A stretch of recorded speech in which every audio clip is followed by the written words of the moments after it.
The Sony State of Play for this week is now confirmed, and it's more than 60 minutes, which is really throwing some people off because I'm thinking, okay, here comes the Sony State of Play, 25 to 30 minutes maybe. Tune in for some games that'll be shown from our partners and from PlayStation Studios. It's like, okay, 25, 30 minutes, couple games here and there from either end. Great. 60 plus minutes is the largest State of Play we've seen from Sony. Usually you get to that length and you start thinking showcase, right? Not here though. And in fact, Sony has said that they will have indie games, of course, third party partner games, and then PlayStation Studio first party games. So kind of feels like anything is on the table here. And that's pretty exciting going into it. So I decided to throw together some reasonable reasonable predictions and some expectations for what we could see during this event on Thursday. So if you guys enjoyed the video, hit the like button and subscribe if you're new. So I broke this in the two categories: first party announcements and then third party announcements. Let's start with first party, and immediately I'm just throwing it out there: God of War, specifically that 2.5D God of War game that's been rumored for a while now, going back to end of last year at least, so a few months now. And I really like the idea of this because it sounds so different than anything they've done before with the franchise, like especially since they go from kind of that overhead action style game to a more slow, like a slowed down third person over the shoulder action game, and now going 2.5D Metroidvania style. That could be really cool, and I'm curious how this one turns out. And it does kind of make me think that might be the Sony Santa Monica representation there. I feel like they're probably collaborating, we'll say, with another studio to make this happen. So we'll find out, I guess, what the other studio is that's working on it, because I do think Sony Santa Monica is working on multiple projects currently. Cory Barlog has something going on. I'm sure the next God of War is in, like, the big 3D God of War is also in development. So this one, just because of it sounding fairly unique versus what we've seen out of the God of War franchise, I'm excited. Really hoping we see it here. I also have Ghost of Yotei with the Legends multiplayer mode. That does need an announcement at some point this year since it's supposed to be coming out. And it's an add-on multiplayer mode, similar to what happened with Tsushima during the PS4 generation here for the PS5. And I did like Legends on Tsushima. It did feel a little tacked on back then, and I don't mind that tacked on multiplayer where it doesn't have to be the never-ending game. So if it's something similar here, just maybe a bit more fleshed out, I'll at least try it and see how it turns out. Saros, that's coming out April 30th, and I think some people forgot that it even got delayed. So probably just another spot, a bit of a reminder, final marketing push with that. And Marathon, that is out. Marathon's out first week of March, so we're not that far off, a few weeks now. And they're supposed to be doing some sort of beta test for it. I think it'd be a good idea to just do an open network test for a weekend and everybody just hit the servers as hard as they can and just make sure everything is stable for launch then to kick off March. Marvel Tokon seems obvious. The Steam page already went live, and they can just show off a new fighter or two, maybe a release date, release window, something on that one. And then they always like to do PlayStation Plus games for the future almost. So they'll show up and be like, hey, we have some new entries for PS Plus, classics like the premium, and we're going to give you these 3 or 4 PS1 games, or here's a PS2 game to go along with it. And they'll tell us that it's coming out over the coming months, but not necessarily the order or anything like that. So that's kind of what I feel like is going to happen here. Several games, classic titles, expect them over the next few months then. And then this one's interesting, because if they do it, I'm curious how they will present it. PSSR 2.0, and I assume Mark Cerny is going to be the one that presents this thing, and he could just show up in the State of Play. Hey, look, we have this upgrade, this what's really kind of like FSR 4, but parts of that move to PSSR 2.0. And the word's been for a while, it's a pretty substantial upgrade for the PS5 Pro, which I have a PS5 Pro, and it's when it works well in a game, it's great, because usually that means you'll get the mostly 4K, but at 60 FPS, and then ray tracing being involved. So it's kind of like the best of both worlds and everything. And that was sort of how it was pitched. You don't pick between quality or performance. It's just kind of this 60 FPS, best looking mode possible, quality with 60. So if PSSR 2.0 is that, but better, but mostly across the board, yeah, that would be the substantial jump I'd be looking for, and would at least make the PS5 Pro feel like a pro system compared to the the PS5, right? And there has to be some sort of accessory. They show up with some of the most random stuff where they'll give you wireless PC speakers that also work with the PlayStation Portal. And hey, maybe speaking of the portal, maybe it'll be that OLED portal. That's the random accessory that comes out of left field. Although I'm a sucker right now for the portal, like just using it here and there to play Legend of Dragoon. So I probably would bite on an OLED portal, depending on price. If it's, I feel like they'll want it to be more expensive. If it's more than 300, I'll be like, come on, it's a streaming device. Like, come on. So I'm thinking it would probably be like 299, but I mean that would make sense. Otherwise, they could always tap some new controllers to show off. Console covers, love doing those, except for the PlayStation 5 Pro for some reason. So, hey, I'm sure there's plenty of weird and random things that they could grab out of midair, out of like thin air, and just show you. Okay, third party announcements. This is certainly a grab bag because Sony works with a lot of third parties. I mean, the PlayStation 5 is the default system just about now.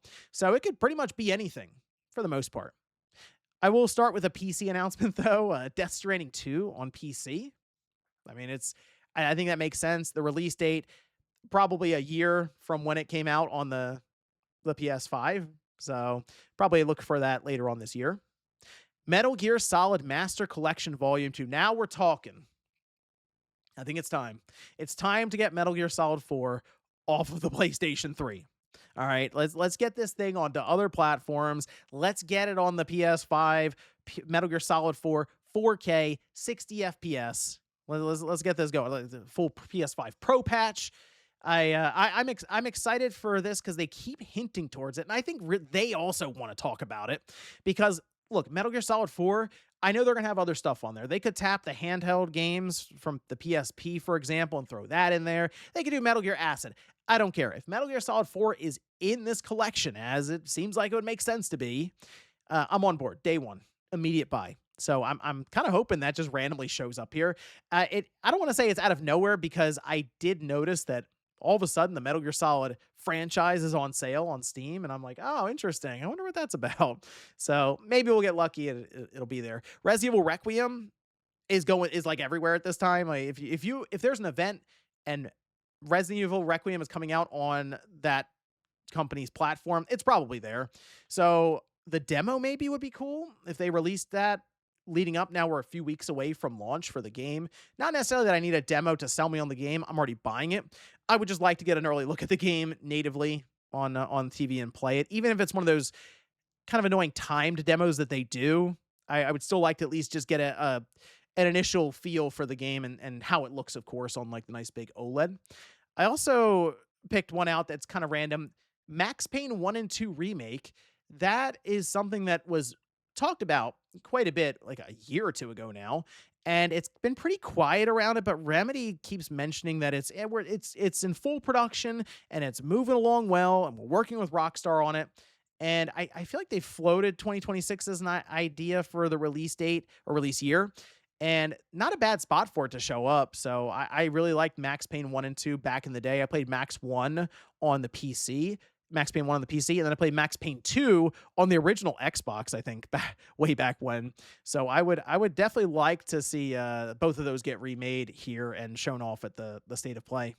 I also put down Judas because this game has been shown off as like a PlayStation blog thing where they keep releasing updates through the blog, and Ken Levine obviously is working closely with Sony for some of the marketing with that. And I mean, it's a game that keeps getting talked up with all kinds of stuff, sounding like it's pretty advanced. Years and years working on different engines and mechanics running in the background for this game. So I'd like to see it finally.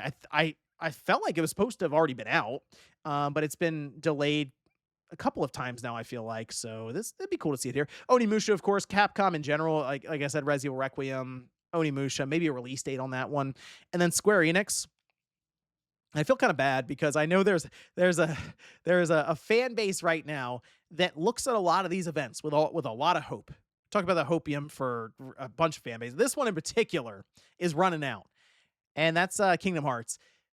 Man, I would like to see Kingdom Hearts 4 here for the sake of that fan base, because now they kind of have this Kingdom Hearts 1 remake that's being pitched to them currently, and I'm concerned that that's not actually a thing. and it could even be as simple as like a remaster collection or something instead. So Kingdom Hearts 4, I know Square is like all aboard the Final Fantasy 7 remake trilogy right now, that train, and they're trying to get that done. But you eventually got to show Kingdom Hearts 4 again. It's been missing in action for a while. Which, speaking of Final Fantasy 7, remake part 3 is one that people think could be here. I don't know if it makes sense yet. And I say that because the game, or we have Integrate that came out right on Xbox and Switch 2 recently, and we know that Rebirth is going to those two platforms in June. I don't know how you show a trailer for the third game without kind of spoiling what was happened in Rebirth now. So unless it's going to be an incredibly vague trailer, maybe it just shows Cloud or something in a scene that's out of context, and then it's like, oh yeah, here comes Final Fantasy VII Revenge, or anything like that, right? Reunion, something, and they just give us the title reveal. I guess that's possible. It's just I feel like they wanted to get everyone caught up on all these different platforms and then make a big multi-platform push for 2027. So they still have time to do all of that if it's a holiday 2027 game. But otherwise, okay, so if I'm thinking it's not Kingdom Hearts 4 and it's not Final Fantasy VII Remake Part 3, and I'm still on this big push of, come on, Square, you gotta be in attendance. Why not Dragon Quest 12? Come on, let's if we're doing Hopium, people are doing the Kingdom Hearts 4 or the Final Fantasy VII Part 3. I'm on the Dragon Quest 12 Hopium right now. I would love to see what this game is because it's been talked up as being different, more mature, and I'm playing I'm like playing Final Fantasy, or playing Dragon Quest 7 right now, the new one that just came out, reimagined, and it's such a joyous and happy, although there are some kind of sad moments in there or even early on, but it's just like a happy looking game. So I want to see what their idea of a dark or more mature Dragon Quest would look like. And I don't know, it'd be cool if it was there. Otherwise, Kingdom Come Deliverance, there seems to be a remaster upgrade that's kind of been floated and put out there on the PlayStation Store a bit early by accident. Phantom Blade Zero, they're right alongside Sony for that, I think, all the way through, of course. And maybe a demo for that. Like, I'm hoping we get a really cool random demo drop, and we go, oh, okay, yeah, I want to go check that out now. Ubisoft, how about them? Splinter Cell remake, Assassin's Creed Black Flag resynced, something there maybe. I don't know. Indie games though, it's such a wild card, and that's the thing that's pretty exciting about the state of play. 60 plus minutes. While I think it's possible that you could have one or two games like a marathon, a marathon take up 10 minutes for no reason at all, that would still leave 50 minutes or more. So it's just, it seems like a state of play that has a lot to show, and I'm excited for it. So that is happening Thursday, 5 p.m. Eastern time, and I'll be watching it, of course, going through, trying to grab as much of the information as I can, doing a reaction immediately afterwards, and then piling up all the details for Click R3 that'll be happening directly after the state of play airs, just about that night, and then Newswave the following morning, where we go through every single thing that was announced. So exciting stuff. But let me know down below in the comments what your best predictions are, what you really hope to see during the state of play. Thanks guys for watching, and I'll see you next time.